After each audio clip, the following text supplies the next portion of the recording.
So this is the way new paid DLC for Dying Light 2 could look in the future.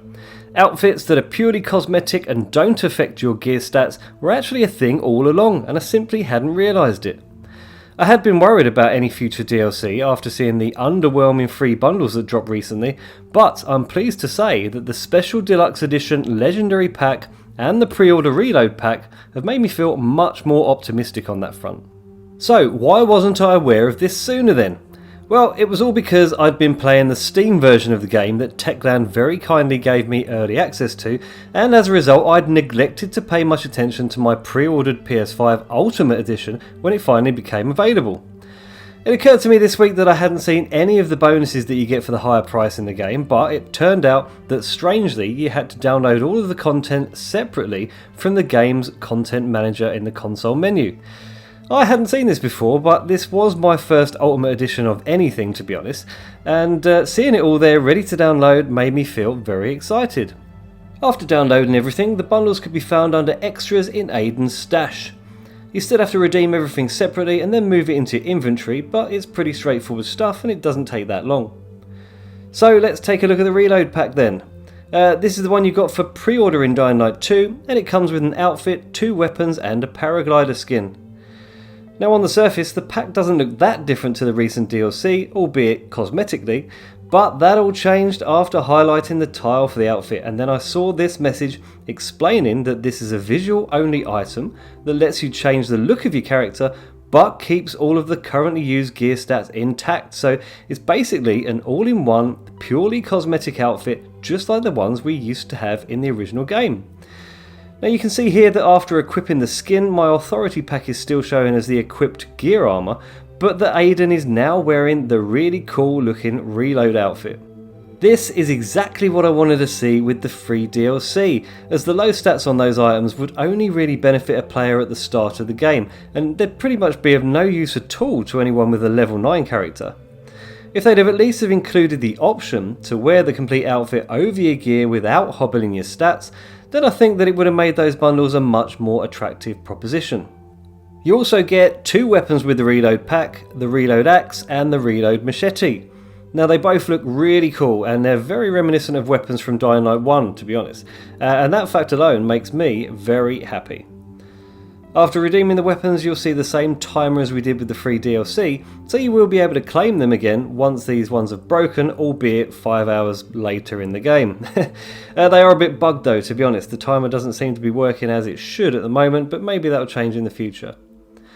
Both weapons have mod sockets for the tip, shaft and grip, plus a charm socket too, so these weapons are top notch, to be honest, and they'll only get better as you level up.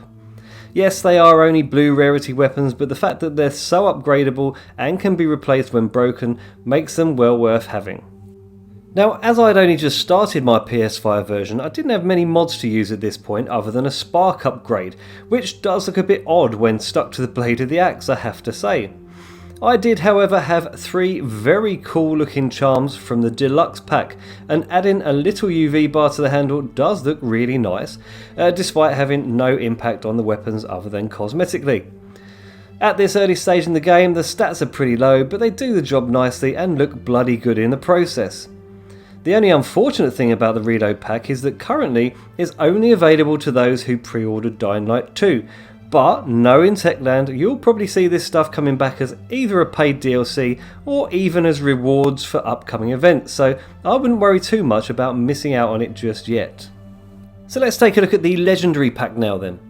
This one is still available to anybody who buys either the Deluxe or Ultimate editions of Dying Light 2, so if you're willing to fork out a little extra, you can start out in style and enjoy some benefits to help you on your way. There's also some nice collectibles, including the charms I mentioned earlier, a digital comic and a concept art book. You also get the complete Dying Light 2 soundtrack to download and keep, plus access to the story DLC when it becomes available further down the line. The outfit is just a skin like the reload one, but it does look more elaborate and very similar to the clothes that Juan wears, so by Villador standards, this one's very fashionable indeed. The 2 weapons with this pack are the Legendary Axe and the Legendary Machete. Both look fantastic, and I love the aquamarine with bright yellow pinstripe details. It's hard to pick a favourite out of all of these 4 weapons in these packs, but I think the design of the legendary ones just about win it for me, and if you add a best mum bucket charm, they become officially awesome. Stats again are relative to your progress, but both have the same 3 mod sockets and are also replaceable once the stash timer runs out. So both of these packs are very good in my opinion, and I should imagine that they are more representative of how paid DLC will look in the future, given that these ones came with, the higher priced versions of the game. I'm so glad that the option to change the appearance of your character without affecting your gear stats is actually an option, as it means that they are much more likely to be worn by players who are at higher levels. Unfortunately, I wasn't able to show you the paraglider skins for the packs, as I haven't reached the central loop yet on my PS5 version. They do look pretty cool though from what I can see, and it makes sense that, being the main mode of transport for Raiden once they've been unlocked, that skins for them are effectively taking the place of the buggy skins we were used to on the original DLC bundles. Personally, I still hope that we get some crazy firearms and a countryside DLC with buggies further down the road, but for now I feel like these 2 packs have made me feel much happier about the direction things may take along the way. So that's about it for now. Let me know in the comments what you think about these 2 bundles and whether you feel as optimistic as I do about the future of DLC having now seen them. And if you enjoyed this video, then please leave a like and subscribe to my channel, and I'll see you on the next one. Cheers!